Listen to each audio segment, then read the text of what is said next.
নমস্কার বন্ধুরা, খুশির পাঁচমিশালিতে আপনাদের স্বাগত। বন্ধুরা, আজকে এই যে কোজাগরি পূর্ণিমা গেল, এই পূর্ণিমায় আমাদের পুকুরে একটা দুটো কাঁকড়া দেখতে পাচ্ছি। সেই জন্য ভাবলাম যে কাঁকড়া দিয়ে একটা রেসিপি করলে কেমন হয়।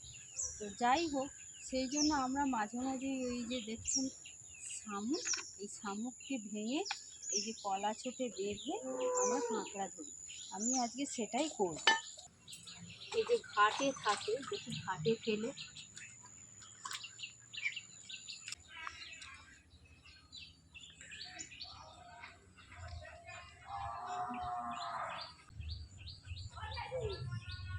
নারকেল গাছের গোড়ায় লাগে, নারকেল গাছের গোড়ায় ওদের আস্থান। চলুন দেখি নারকেল গাছের গোড়ায় ফেলি।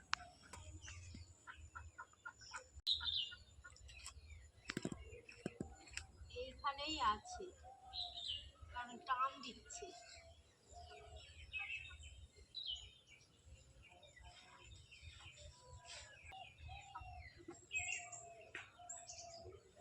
এখানেই আছে, টান দিচ্ছে।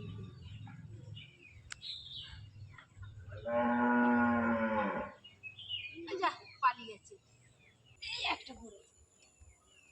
কতগুলো কাঁকড়া ধরেছি। যাক, আজ ভাগ্যটা ভালো ছিল। বাহ বাহ, একবার কামড় দিলে মোটামুটি বাপের নাম কবে নিচে করে দেবে। দাঁড়া,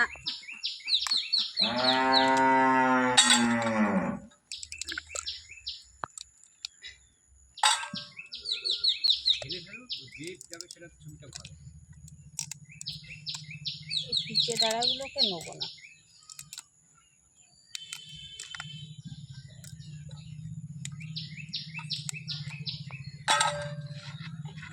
এই যে কাঁকড়াগুলো আমি ধুয়ে নিয়ে চলে এসেছি বেছে। আর বন্ধুরা, আজকে আমি আমাদের বাগানের যে কুলকে শাক হয়েছে, এই যে দেখুন কুলকে শাক, এই কুলকে শাক দিয়ে কাঁকড়া রেসিপি করব। এই কুলকে শাক কিন্তু বন্ধু আপনারা সবাই জানেন, এটাই একটা হিমোগ্লোবিন বাড়ানোর একটা বড় উপায়। ছেলে মেয়েদের কিন্তু প্রচুর হচ্ছে হিমোগ্লোবিন কম, হ্যাঁ, বিশেষ করে মেয়েদের। আর তার একটা প্রধান কারণ হচ্ছে ফাস্ট ফুড। আমরা কি ফাস্ট ফুডের প্রতি বেশি আকৃষ্ট, আমরা কিন্তু শাকসবজি কম খাই। এই কুলকেতে কিন্তু প্রচুর হিমোগ্লোবিন আছে। হ্যাঁ, এখনকার বেশিরভাগ মেয়েদেরই তো হিমোগ্লোবিন হচ্ছে 8-9, এর বেশি আর হয় না। কিন্তু আমরা যদি এই কুলকেকে নিয়মিত বিভিন্নভাবে খাই, মানে রোজই সেদ্ধ বা কাঁচা রস এই করে না খেয়ে আমরা যদি একটু অন্যরকমভাবে রান্না করে করে খাই, তাহলে কিন্তু আমাদের হিমোগ্লোবিন লেভেলটা ভালো থাকবে। এই কুলকে শাকে প্রচুর হিমোগ্লোবিন আছে। হ্যাঁ, এটা আপনারা যদি নিয়মিত খান তাহলে আপনাদের কিন্তু হিমোগ্লোবিন অনেকটা বেড়ে যাবে। বাড়তেই সময় লাগবে, নাহলে আর এইটা সময় লাগে না, খুব জলদি হয়ে যায়। এই কাঁকড়াগুলো এবারে বেছে নেব। কাঁকড়া এইগুলোকে ফেলে দেব, দিয়ে এই যে এই দুপাশের এইগুলোকে ফেলে দিতে হবে। আর এখানে যে নাভি ছিল সেটাকেও ফেলে দিয়েছি আমি। দিয়ে এইটা একটু বড় মতো আছে, এটাকে আমি 2 টুকরো করে দিচ্ছি। আর এর মধ্যে কোনো ঘি নেই, এরকম করে এক এক করে বেছে নেব। ওই তেলে কাঁকড়া এখন একবারে বিলুপ্ত হয়ে গেছে, পাওয়াই যায় না। আমাদের এত প্রাকৃতিক পরিবেশ, তেলে কাঁকড়া না পান চিতি কাঁকড়া দিয়েও করতে পারেন। চিতি কাঁকড়া বা সমুদ্র কাঁকড়া, এটা কিন্তু খুব টেস্ট লাগে। আর বাচ্চারাও কিন্তু এটা খাবে। যদি একটু রসিয়ে কষিয়ে রান্না করে দেন, ওরা কিন্তু খুব আনন্দ করে খাবে। তাতে করে লাভ হবে। যে কোনো খাবার আনন্দের সঙ্গে খেলে তার তো একটা উপকারিতা আছে।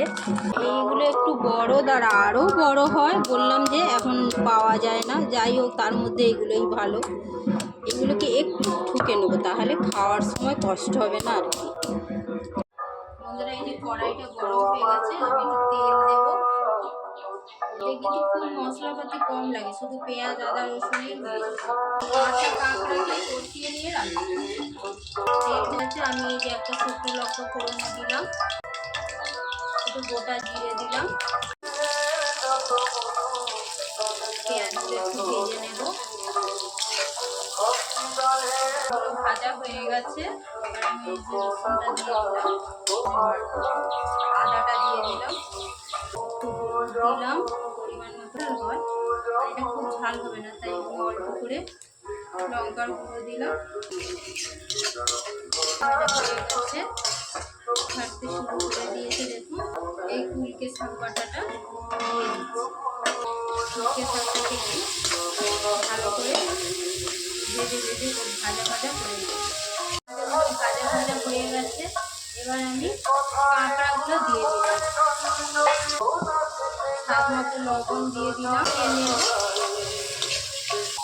পরিমাণ মতো জল দেবো, একটু জলটা দেবো কারণ কাঁকড়াটা তো সেদ্ধ হবে না, ভালো করে সেদ্ধ হলে কিন্তু গন্ধ লাগবে।